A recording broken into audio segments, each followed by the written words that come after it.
Hello dear students, welcome back to Dr. Saurabh Sir's classes. Today we are diving into an elegant problem directly from the Indian Statistical Service ISS 2026 statistics paper. And before we look at the numbers, let's talk about why this matters. The ISS examination conducted by the UPSC is one of the most prestigious and competitive examinations for the statisticians in India. And it does not just test your ability to memorize the formulas, it tests your conceptual depth and the structural agility.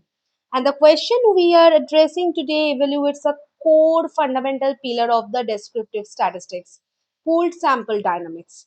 And in the world of the data science and the policy making, you rarely get a data all at a once. You get it in the fragments. Sample A from one region, sample B from another, and knowing how to mathematically merge these components without losing the individual group variability is a vital skill. So let's look at our problem statement. The question is, the first of the two samples has 100 times with mean 15 and standard deviation 3. If the whole group has 250 items with mean 15.6 and standard deviation root 13.44, then what is the variance of the second group? And there are four options. Option A says 16, B says 12, C says 4, D says 2. We have to calculate the correct answer for this question. Okay. So let's approach this systematically. First, let's list exactly what we know and what we need to discover. Right? So let's make a table here. I'm writing parameter here. Here group 1, here group 2, and here the combined group.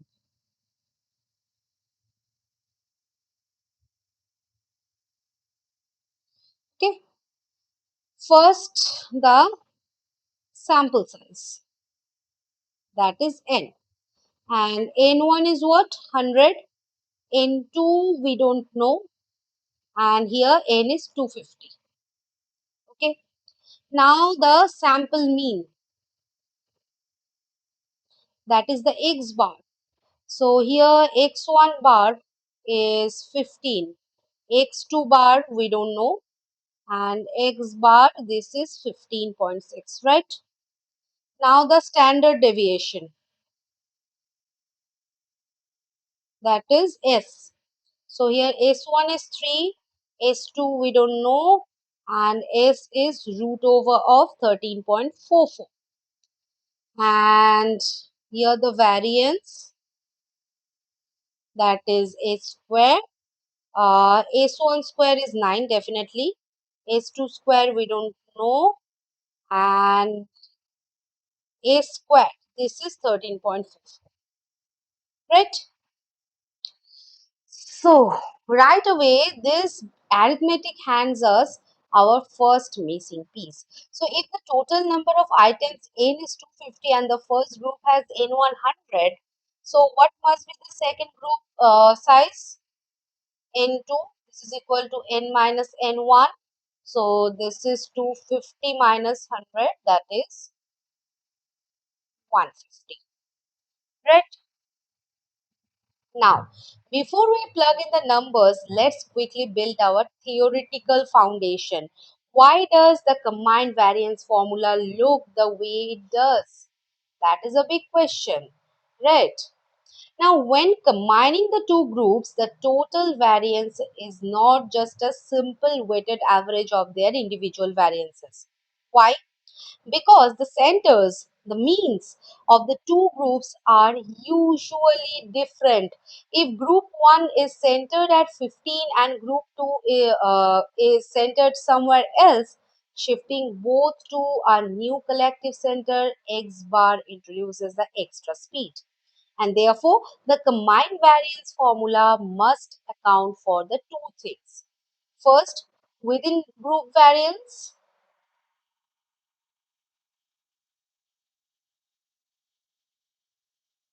The internal speed of each group, that is S1 square and S2 square, and between group variance.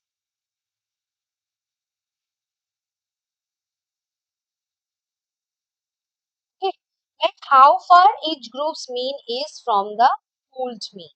Okay, now this leads us to a grand formula of the combined variance. Okay,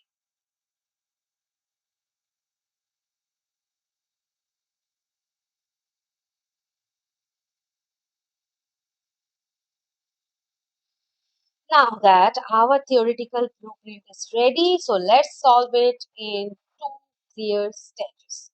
Okay, so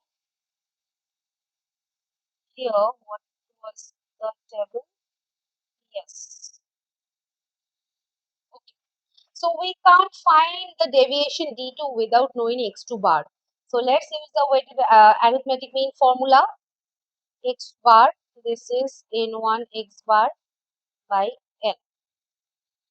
Okay. So, and this thing, just give me a second, guys.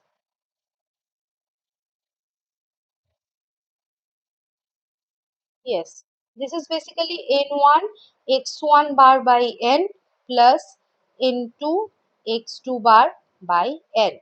So this is n1 x1 bar plus n2 x2 bar by n. Alright, so let's substitute our known numbers directly into the equation. Okay, so 15.6, this is 100 into 15 plus 150 into x2 bar by 250. So clear the denominator by multiplying both sides by 250.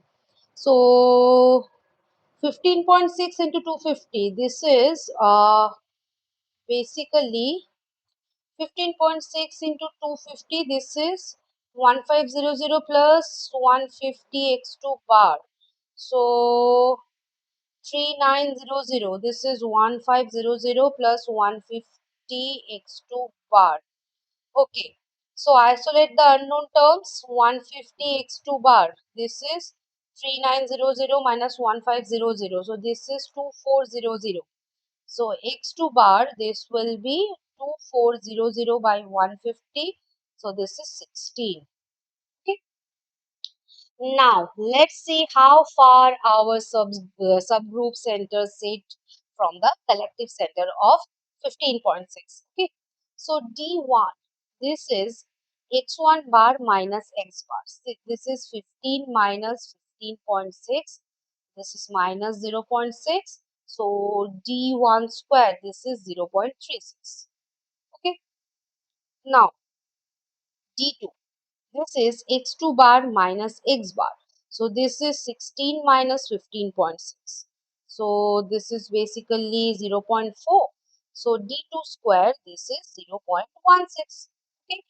Now let's substitute all our components back into the master combined variance formula.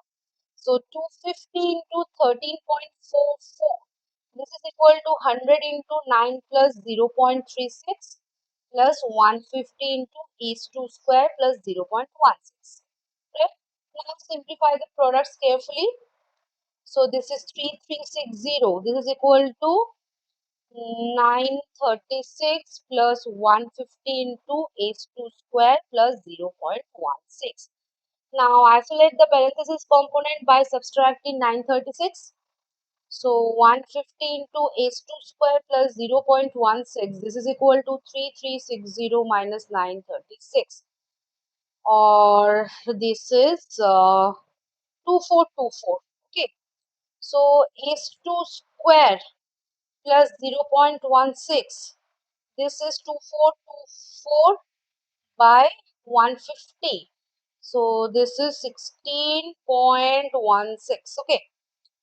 Now subtract 0.16 to get out our final answer.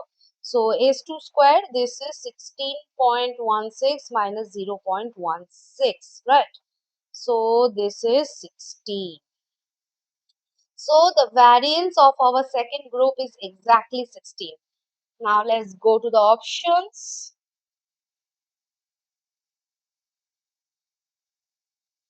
Yes, option number A.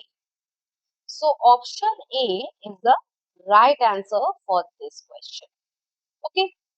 Now let's wrap up this with a observation. When you are in the middle of a competitive examination like the ISS, na, time is gold and arithmetic makes mistakes can happen.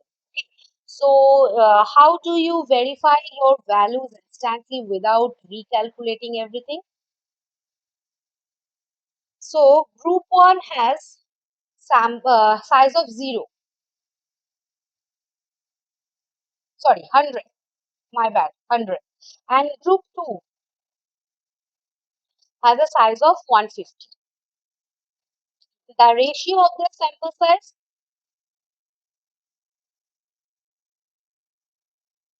N1 is to N2. This is 100 is to 150. So this is 2 is to 3. Right? Now look at their absolute deviations from the grand mean. Mod of D1, this is 0.6. And mod of D2, this is 0.4. Right? The ratio of their deviations, D1 is to D2, this is 0.6 is to 0.4. So this is 3.2. 3 is to 2. Okay. So the individual group deviations from the combined mean are always inversely proportional to their respective sample sizes. So D1 by D2, this is N2 by N1.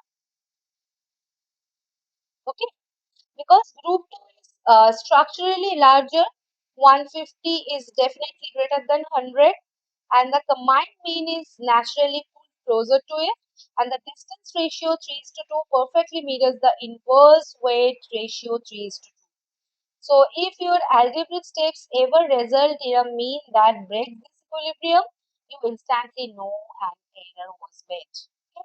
So to summarize what we have learned from this problem, variance is not directly additive when data groups are combined because the shifting center introduces a secondary between group variation, and by neatly isolating the unknown mean first, mapping the square deviations and utilizing the combined framework, even the most formidable looking problem yields cleanly.